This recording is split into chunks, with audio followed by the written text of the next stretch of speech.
Take a pilgrimage to JWA.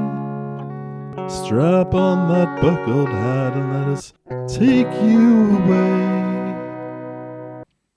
Hello, and welcome to JWADOA, John Wayne Airport, Dead on Arrival, by Greg Dent and Jeffrey Wilker. Troubles have plagued John Wayne Airport of late. Not only are the constant protests causing unwanted attention, but stranger things are afoot. An unexplained mystic stank hangs in the air, and every day it seems something else is falling apart or breaking down. Is the airport cursed? Haunted? Sinking into a tar pit? Dying of AIDS? No one seems to be able to pinpoint the source of the problem, but the FAA can no longer sit on the sidelines, and the airport has been given an ultimatum.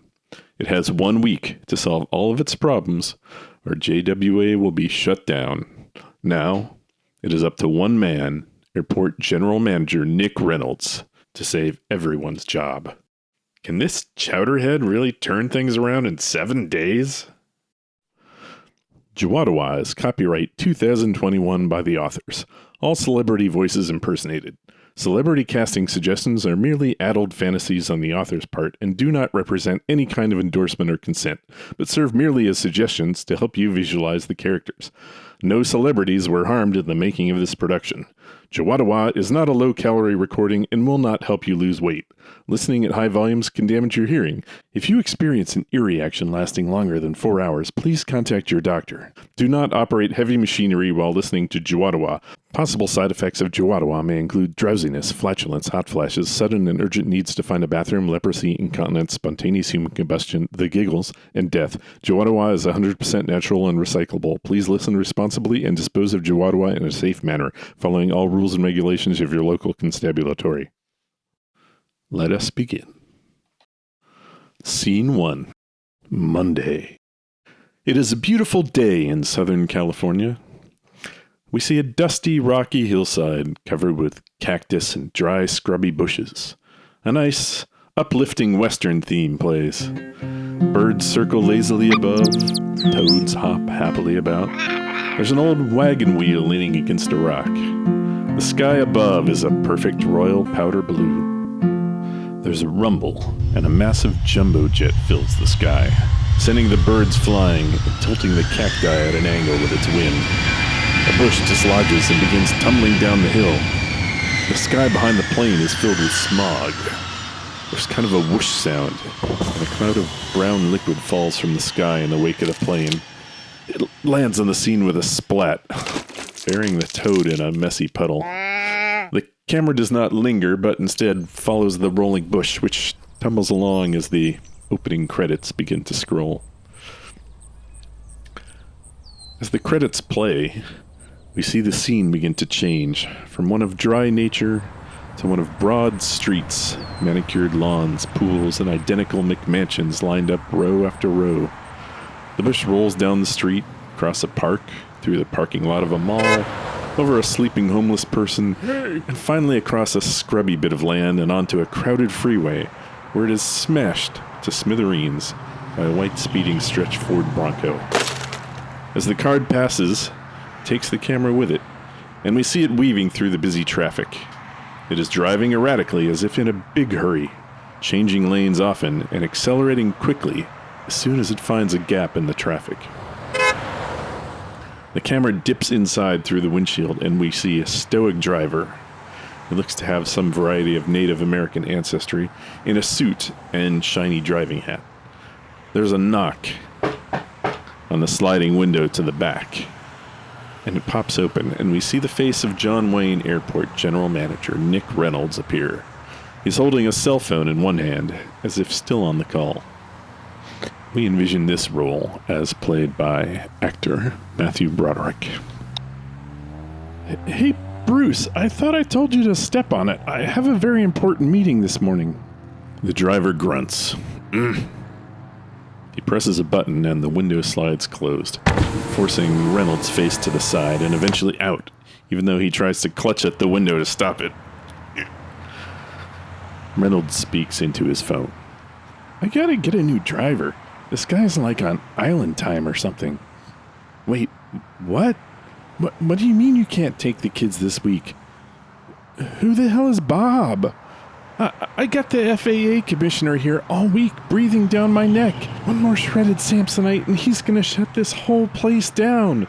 Then who the hell is gonna pay for your precious LL Bean addiction, huh? Who? Does Bob make LL Bean money, Susan? I'll be lucky if I can find one empty street corner in this godforsaken town without at least 3 other bums on it. Well, the kids are gonna have to stay with your sister. He holds the phone away from his ear to soften the blow of the angry yelling coming through. I don't care if she feeds them dog food and recycled crack. They can't stay with me this week. I won't be home. The car jolts to a halt suddenly, and Reynolds lurches forward. He does not have his seatbelt on, and he slides forward off his seat, losing his phone, which tumbles into the air, coming down smack dab in the middle of a large mug of coffee, sploosh, which sits in the cup holder of some kind of little side table. A half-eaten banana and a Cliff Bar roll off the table. Fuck. The screen in the limo slides open, and the driver looks back. We can hear a number of other cars honking angrily nearby. Boss. The driver gestures out the window. Oh shit, not today.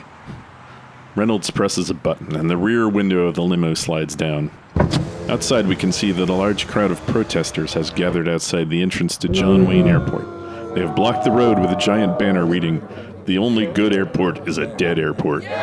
Most of the protesters are carrying signs which say things like, "The color of the wind is red. How many Sacagawea dollars does it take to buy justice? Chemtrails of tears.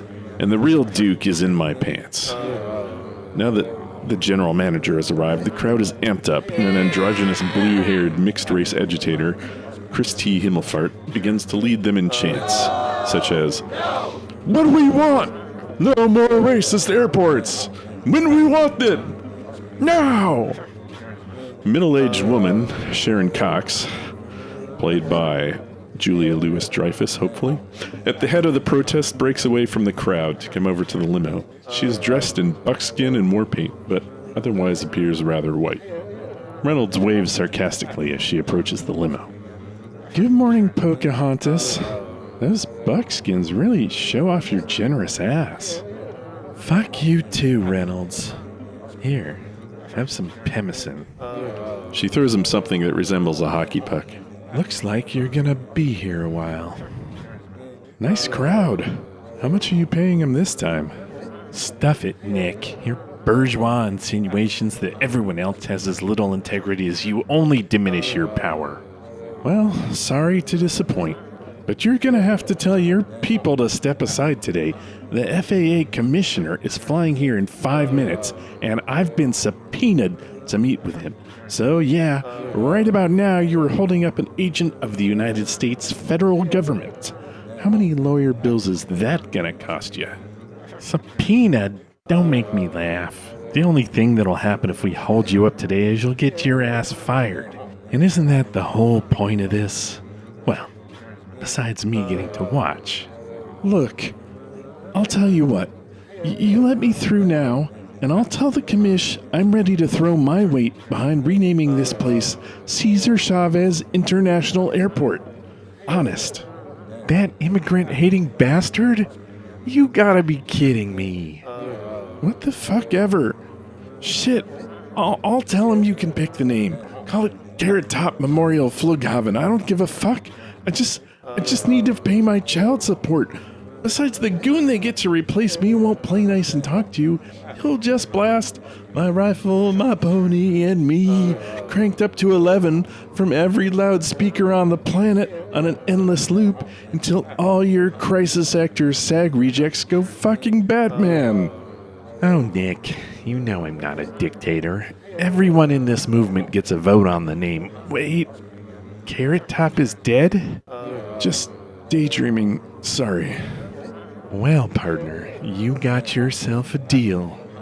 She reaches out to Pinky Shake. He kisses her finger and shoos her away. Cox turns to the crowd and begins waving them aside. Sorry, guys, we gotta let him through. There's a lot of moaning from the crowd as the limo starts moving forward. Reynolds begins to roll up his window just as a mostly full In-N-Out burger cup hits its square amidships. A wave of strawberry shake splashes up over the top of the window and coats the right side of his face, staining his collar and light blue blazer. Step on it, Bruce. Bronco speeds forward, the crowd parts, and the limo crunches over a mother duck just about to lead her babies across the street. The crowd goes nuts and starts throwing things as two guards valiantly try to close the gates behind the roaring limousine. A wave of venti Frappuccino cups belts the back window as the car speeds away.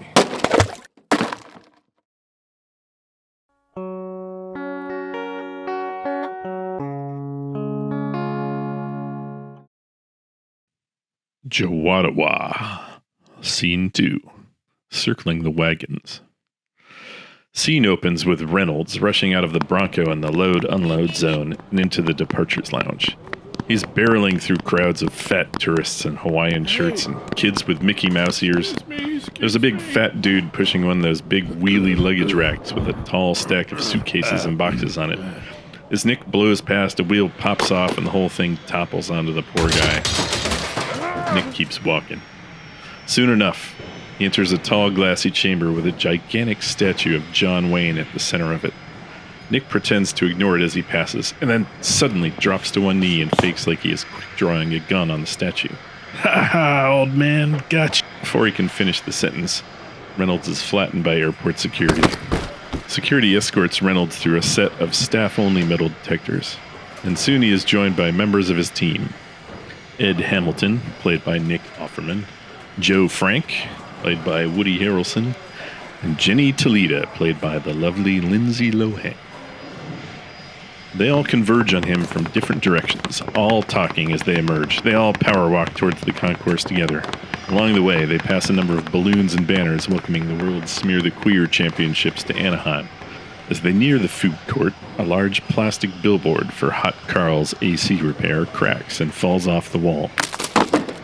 Ed Hamilton is waving a sheet of blue paper and comes towards Reynolds fast. "Nick, this is the latest financial forecast from the Airline Association. It's not great." Joe Frank interrupts, coming in from another direction, talking over Hamilton. Boss man, the commissioner's gonna crawl straight up your shit chute if he sees what... Jenny comes in from another direction and talks over Joe Frank. Reynolds, you got any Kirschwasser in your office? She is holding a gigantic foot-long deep-fried zucchini on a stick. Reynolds eyes her zucchini. Where'd you get that? Jenny speaks with her mouth full. Do you know that's zucchini? They just opened in the food court. They all form around Reynolds in a classic West Wing walk and talk formation. In the background, the food court is swarming with the breakfast crowd. We will get a better look at this locale later on. For now, they push on through. Somewhere in the middle of the open seating area, they pass a garbage can from which flames are spouting. Reynolds gets a concerned look on his face. He points to the can and nods to Joe Frank. "Get someone on that, please." Joe Frank nods and whips out his iPhone. In the crotch of the hallway leading from the food court to the various terminals and bathrooms, there's some kind of farmer's market-style booth set up. A banner hung in front of the stall announces, "Free samples, JWA exclusive, Big Jake's factory surplus." A large man is out in front of the stall waving people in to see his wares. For some reason, it is Sinbad. He's wearing a shirt that proclaims, "You know it's good when it's from the Jakes." As the execs pass, he calls out to them, "Hey folks, care to try a sample of 100% organic, grass-fed, naturally processed gardening tonic?" Jenny glances over at him. The others just power on.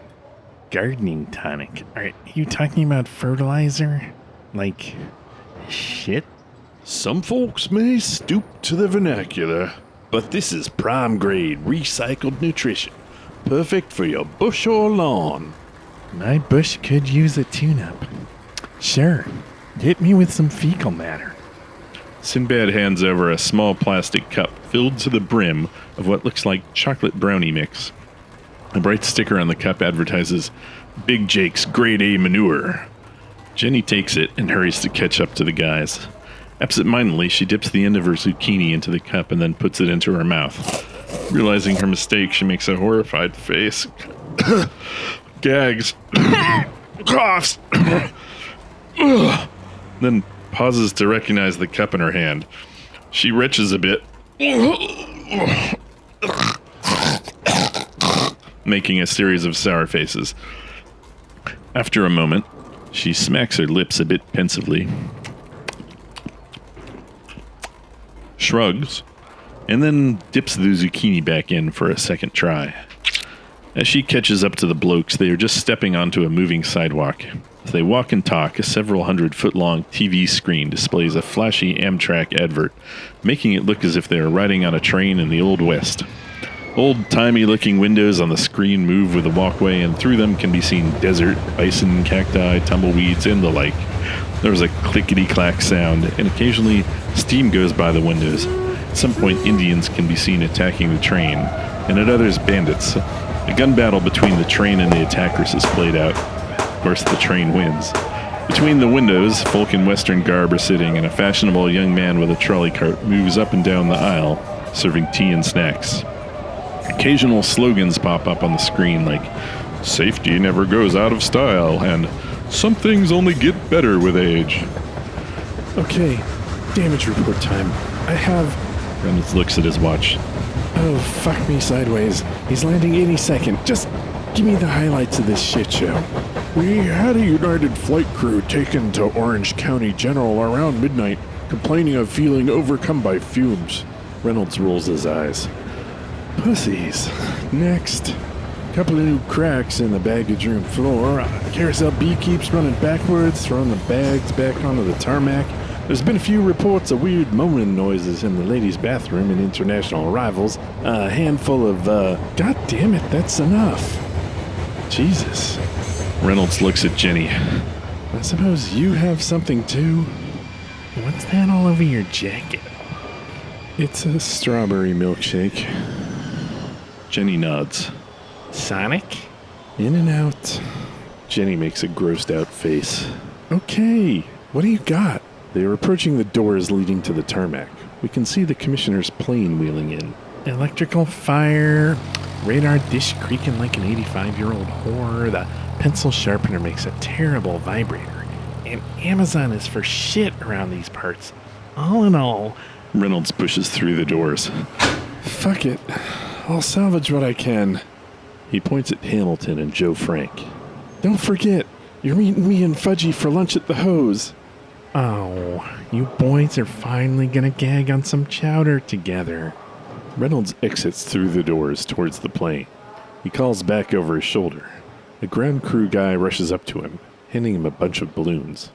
Back to work. Try to fix something while I'm gone.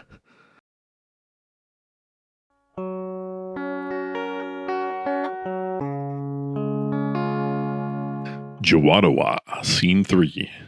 FAA commission arrival. Scene opens on a small private plane wheeling across the tarmac, cutting its engines as it nears the terminal. Cut to plane interior. We see FAA Commissioner Willie Fudgeson, played by Wayne Newton, sitting, looking out the little window. It's a beautiful summer day. He knocks back the rest of a whiskey soda and clucks his tongue. God, what a gorgeous Southern California day. Fudgeson unbuckles his belt and stands.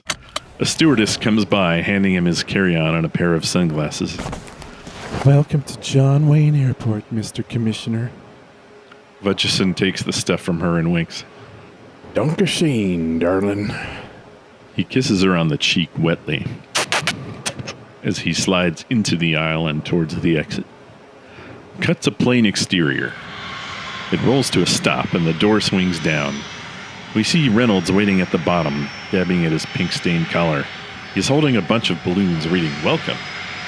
Cut a close shot of Fudgeson standing at the top of a little staircase. He pops the sunglasses on, grins, and takes the first step down. Cut to wide shot of the exterior. We see Reynolds waiting at the foot of the staircase.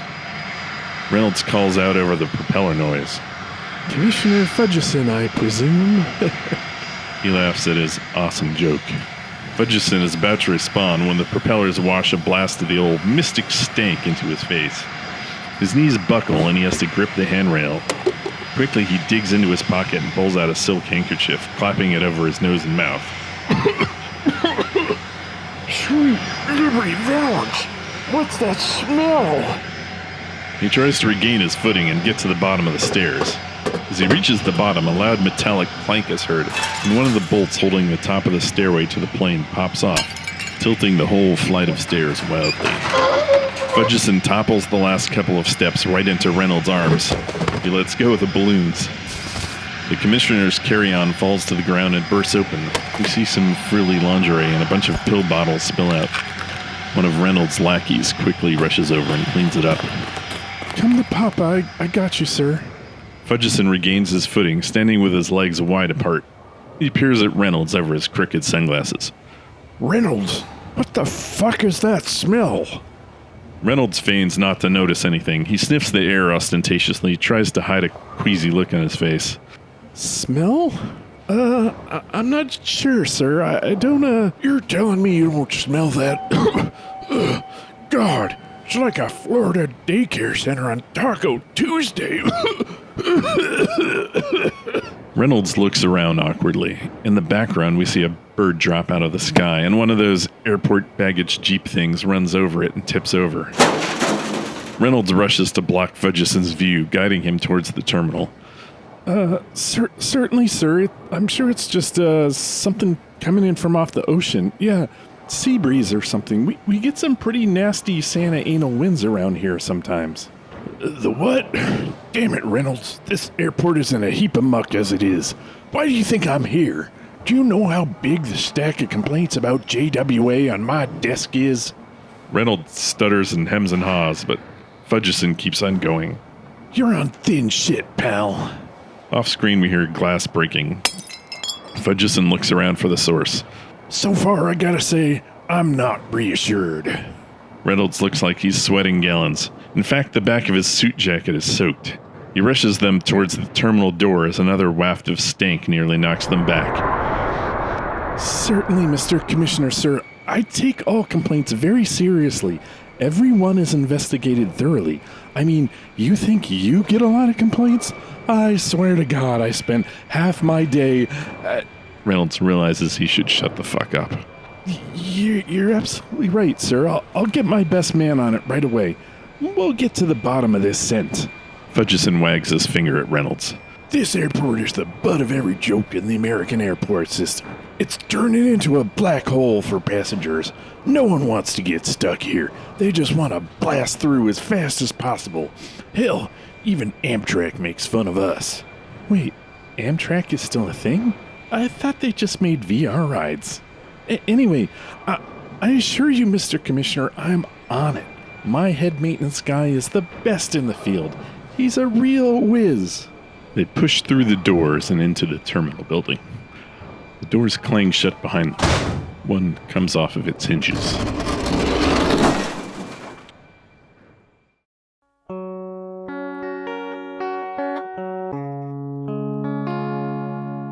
JWADOA, Scene 4, Drone Hunting. Cut to Chief Airport Groundskeeper Jack Hoffman, played by O.J. Simpson. He's an aging African-American man, well built and muscular, but he's obviously let himself go a bit and is losing the bulk of his graying hair. He is currently sleeping next to a pile of empty Mickey's Big Mouth bottles in the bed of a chocolate-brown El Camino parked out behind the runway somewhere near the fence. He has a leather eye patch strapped over his left eye. It is midday. His work overalls are filthy, and it does not appear he has had a shower in at least a week. He is awakened by a disembodied voice, the mystical voice of the airport that only he can hear. A voice that sounds suspiciously like John Wayne's, as if portrayed by Larry Storch. Hey, wake up, pilgrim. A man's got a job to do. What time is it? Hoffman lifts his wrist to his face and grunts when he realizes that he does not have a watch. He goes back to sleep. Incoming! A thick stream of bird shit splatters across Hoffman's head. He startles and sits up, clawing at his eyes. Fuck! You best get on that stage, dude. A buzzing sound can be heard overhead. Hoffman grabs a half-full bottle of Jim Beam. Shut up! I'm getting pretty sick of your ramblings, old man. Hoffman takes a swig from the bottle and then picks up his shotgun with his other hand. He kicks the tailgate of the El Camino open. The clatter and shatter of cans and bottles hitting the grass can be heard. He gives a bit of a lurch and rolls out the back of the car, falling hard on the ground out of view. The sound of cans crunching can be heard. Ow!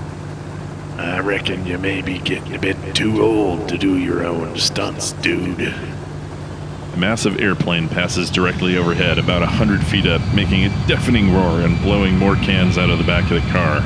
Hoffman staggers to his feet. He's still somehow holding the shotgun and the whiskey bottle. He takes another swig from the whiskey and then pours another swig out over his head. Shakes his face back and forth violently and makes kind of a flapping sound with his lips. He grabs a black cowboy hat off the ground and sticks it on his head. Okay, I'm up. He starts to look around for the buzzing sound. A small drone is flying past about 80 feet up. It is carrying an Amazon package. Shit. Hoffman raises the shotgun and fires into the air. The buzzing sound continues, but a couple pigeons drop out of the sky. He fires again just as another jumbo jet rumbles overhead. Some random metal parts fall from the sky. Third time pays for the other two, Chief. Hoffman reloads the shotgun, takes another swig of beam, and fires both barrels. The little drone explodes, dropping its Amazon package, which lands half buried in a bit of swampy ground not far from where the El Camino is parked. I got you, sucker. Hoffman drops the whiskey bottle and pulls out a Bowie knife. He saunters over to the package and jabs the knife into the top of the box, cutting it open. Say there, cowpoke. I don't suppose you remember what we ate last night, do you, Jack? Something stampeding through my insides like 500 head of grade C beef. The ground rumbles a bit. Hoffman opens the package and pulls out an enormous, red, vibrating Garfield dildo. Fuck you, Jeff Bezos. Give me something I don't already have once in a while, why don't you? Hoffman stuffs the dildo in his pocket and heads back to the car. Oh yeah, something's definitely getting to me. Feels like the enchiladas. They're making a run for the border, god damn it. I don't think I'm gonna make it.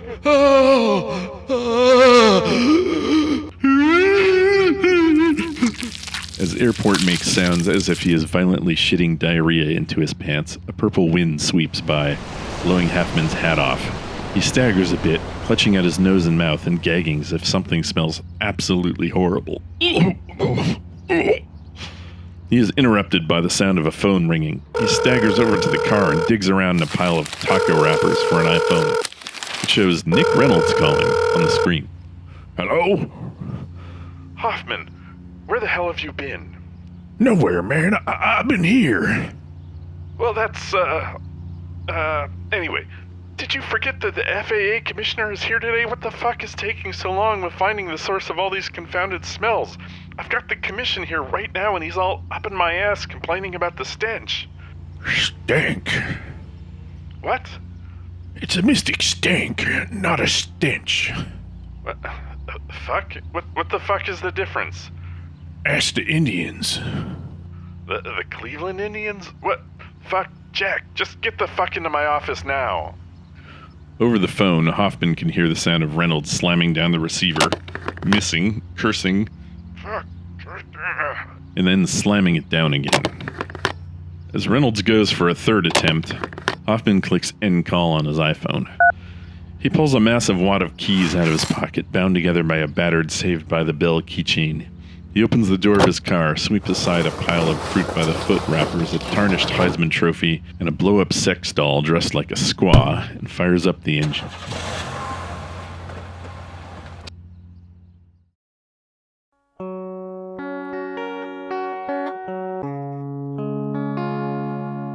JWADOA, Scene 5, FAA meeting. The scene opens in what looks like a tiny airplane bathroom. We see Reynolds snapping his backup flip phone shut and staring at his pale, pasty reflection. He has huge bags under his eyes and generally looks like lukewarm shit. He blinks a few times and then shakes his head. Come on, man. Pull yourself together. In the middle of his pep talk, he suddenly gets a queasy look in his face, Quickly, he bends over and dry heaves into the teeny airplane bathroom toilet.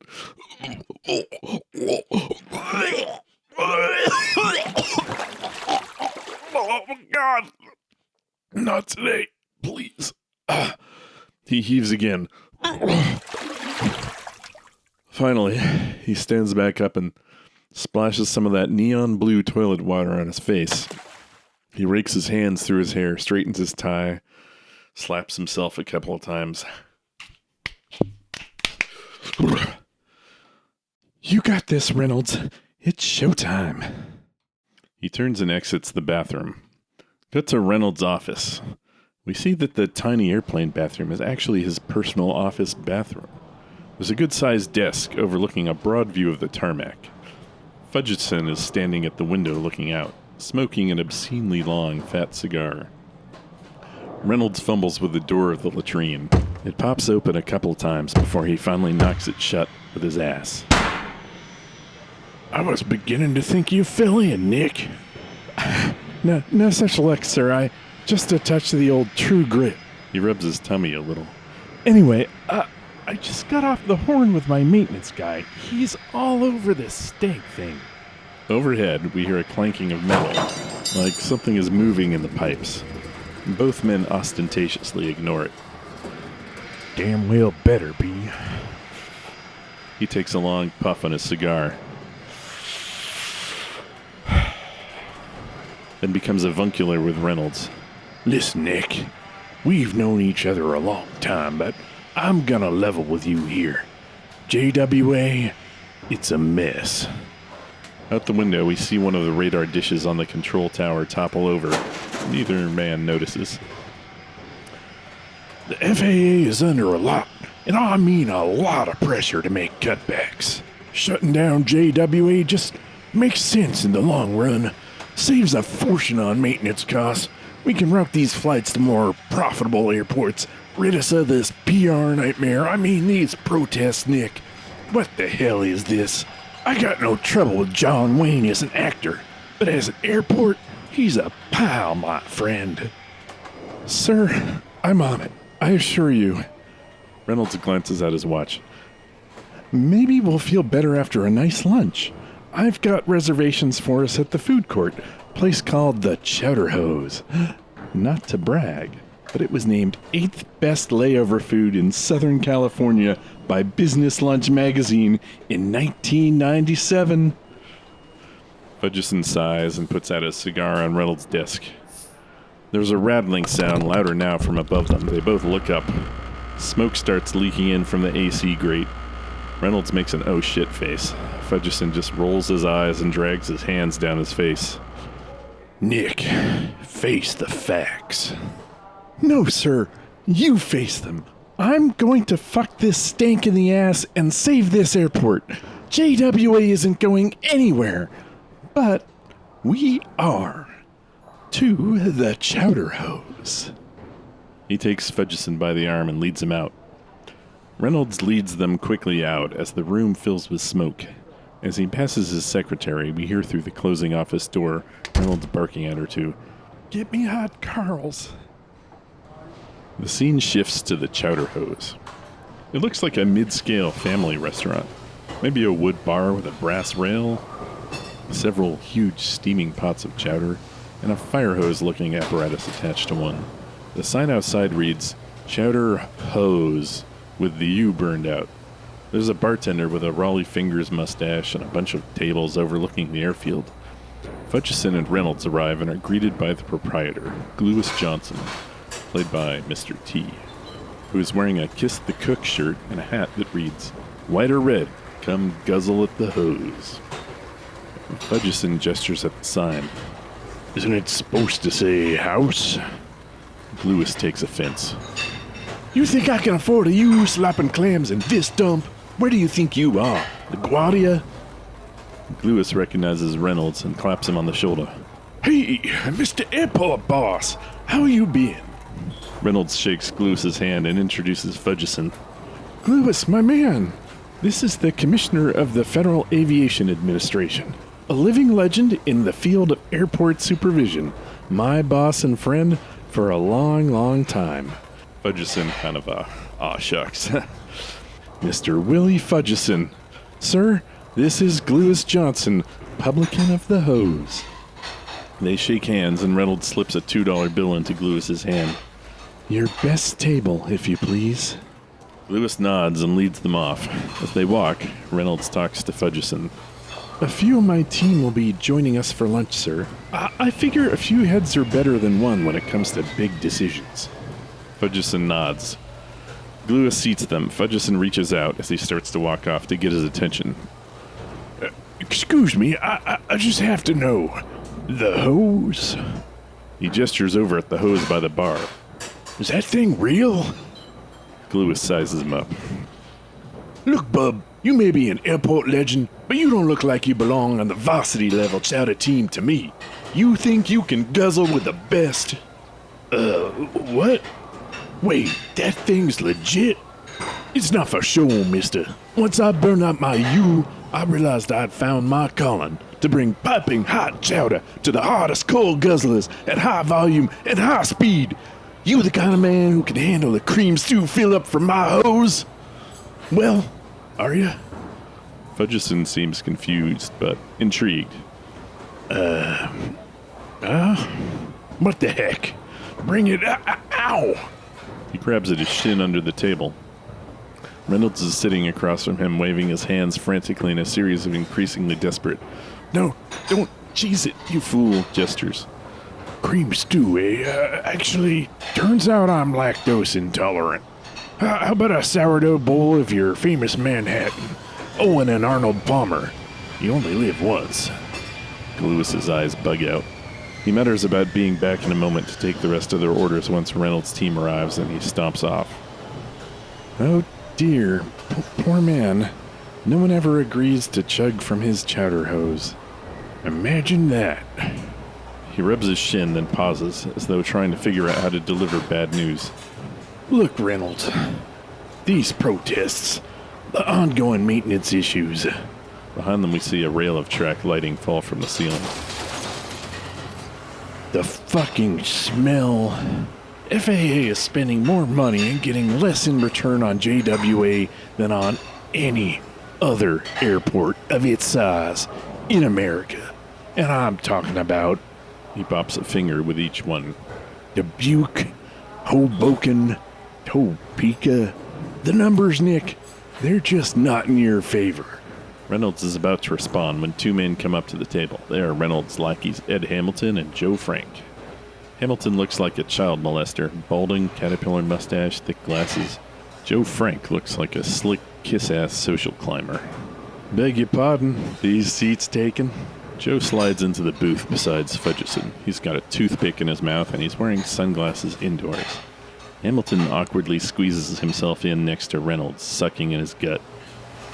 Fellas, you made it. Sir, may I present the rest of my team? This is Joe Frank, my deputy airport director, and this big ox is Ed Hamilton, the chief of operations. Guys, this is Commissioner Fudgeson.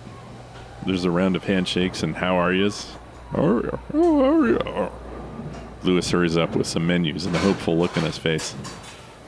Gentlemen, always a pleasure to see your ugly faces. You all hungry enough for a suck off the old chowder spout? He makes the chowder hose arm gesture. Hamilton and Joe Frank look panicked and angrily rebuff him. Everyone orders chowder. Fudgeson asks where his bowl of Manhattan is. Lewis goes off muttering again, and Fudgeson lays it out. All right, I'm gonna bottom line it for you fellas. You know why I'm here, and it ain't to suckle at the proverbial chowder tit. Your on-time record is abysmal. Your lost baggage claim rate is through the roof. Your roof is literally falling apart. You've got glory holes in every other stall, and half of them are too narrow. The shit is hitting the fan, which may be why everything around here smells like the clogged outflow of a hot dog factory. And to top it all off, these protests. Fudgeson shakes his head. Lewis returns with 4 shot glasses full of chowder, 3 white, 1 red. Shooters, gentlemen, on the house. Or should I say, on the hose. They all slam their chowder shots. Hamilton has chowder all over his mustache. Sir, if I may, our operating budget for next year has a significant increase for maintenance and construction. And Orange County is debating right now as to whether to issue bonds to help finance. Fudgeson waves him off. Bonds, next year's budget. That's all horse tinkle, my friend. So what I think Big Ham here is trying to say is that JWA might look like warmed over trouser parts on the outside, but we're taking active steps to rectify. Rectify? This place smells like it's been wholly rectified, pal. I'm sorry, gentlemen, but unless the FAA sees some concrete, immediate improvement, there's really no other option. JWA will be decommissioned. 4 men sit quietly for a moment, and Joe Frank squeezes his shot glass so hard it shatters, splashing his face with a gout of thick white chowder. This is bullshit, Fudgeson. Reynolds pats at the air. Now, calm down, Joe, calm down. The commissioner is just doing his job, and you know he's right. We do have a couple of issues here and there. But you know what? We're gonna get through this. We're gonna do whatever it takes. Let's organize a bake sale. Reynolds and Fudgeson just stare at Hamilton. Joe Frank is dabbing at his facial. The fuck are you talking about? A bake sale? Hamilton looks abashed. Reynolds takes out his flip phone again. I'm calling Hoffman again. This stink ends today.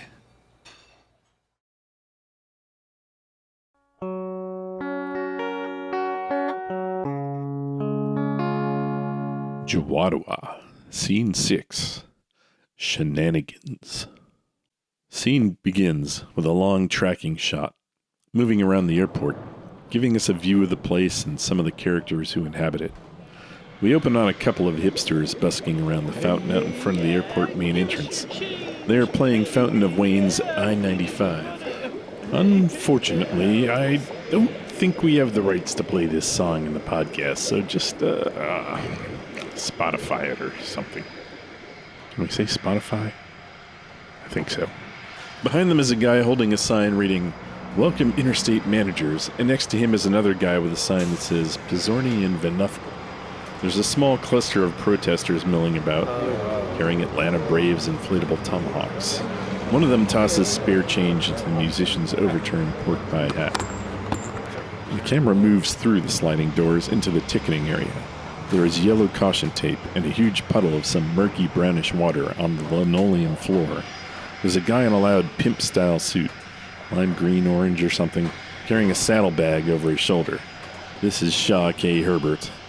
Fantasy cast, Rob Schneider, who we will encounter later.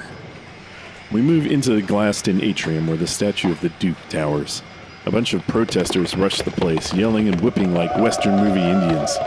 Christy Himmelfart scales the Duke's legs, getting stuck around crotch level for a while, basically motorboating the bronze bulge before making it up to the top. They plant a huge Indian war bonnet on the statue's head while another protester climbs up and works a large white bloody glove onto Wayne's right hand, yelling, "If the glove fits, you're a racist shit." The others march around the base of the statue chanting, "Atari Hondo, Rio Lobo, the Duke's disgrace has got to go." Airport security forms ranks in riot gear and goes full Portland on them. Onward towards the food court. We see the chowder hose as well as Dino's That's Zucchini, Bob Dylan's Soft Serve Somebody, Greg's Dips. Phil Collins is sitting out front enjoying a Vegemite and boysenberry jam, the feed trough, Orange Julius, Cinnabon, etc. We finally come to a halt in front of Sinbad's booth where he's hucking at everyone who passes by. This time it's for Beano. Hello, sir. You look like the kind of fella who can clear a room. Now, how would you feel if I told you those days could be behind you? The passerby flips him off and lets out a huge fart as he goes by. It's free, asshole! Shaw K. Herbert moseys up to the booth while Sinbad is looking the other way. Did you say free, asshole? Sinbad startles. Sorry, man, that's Thursday. But anyway, howdy, sir. He fakes tipping a hat. Where are your travels taking you on this fine day? Shaw looks around the place, shifting his saddlebag. I haven't quite decided yet. Sinbad shrugs and picks up an old, dented, rusting can of Nelly chili, opens it up, and pours it into a plastic cup. It comes out looking like chunky diarrhea. Well, while you decide, why not try a bit of the Nally Valley's finest? Shaw takes the cup. Oh man, thanks. If there's one thing I love, it's chili. He takes a few bites. Well, if there's two things, maybe, this chili is definitely number 2. He belches. Dang, this stuff has some kick. Where can I buy a can? Well, actually you can't. But if you are looking to make a purchase, why not follow it up with a sweet, soothing relief of... From behind his back, he whips out a couple tablets. Beano. Yes, friend, kiss that bloating goodbye. Your colon and your immediate surroundings will thank you. Once you... Shaw continues glancing around, not really paying attention or listening too closely. Without looking, he downs the chili, licking the cup clean. A young lady walks by and he rotates his entire body to watch her pass. Damn it, Shaw. Another missed opportunity. Sinbad is waiting for the chili to kick in. How you feeling there, friend? Shaw seems to remember that Sinbad is there and snaps back to face him. Feeling? Why, I'm feeling like I'm on a mission from God, actually. Sinbad peers at the chili can. Well, fuck me. No, not until Thursday. What I mean to say is, my life has meaning again. 3 months ago, I was a loser, sitting in my mom's basement, building my own Mikasa Ackerman sex doll, and waiting for the Rona to kill me. And then, bam, I won the lottery. 37 million. Smackaroos! I couldn't believe it. All my problems were gone. I could do anything I wanted, and I did for a while. I blew a ton on the Greyhounds, the Cessna Derby, big ethanol, but I was dead inside. Then, one night as I was corncobbing this farmer's daughter from Bethany State, I had a revelation. I knew what I needed to do, and the next morning, I drove to Wichita Airport and got on the first plane I could. Oh, yeah. What's your mission? Shaw extends his hand as if for a handshake, but with the ring finger bent back.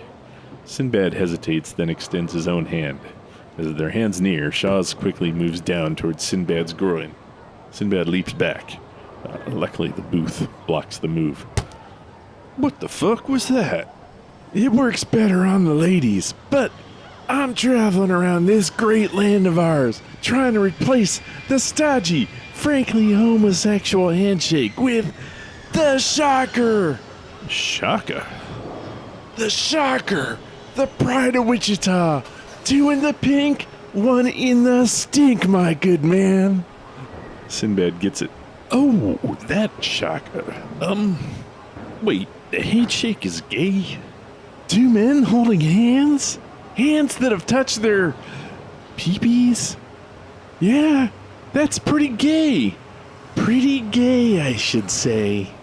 Sinbad is mulling this over and seems convinced.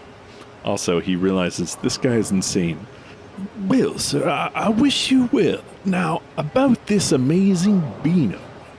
Shaw rips a paint curler and Sinbad gets blown back a step. Quick, swallow these. He throws the Beanos at Shaw.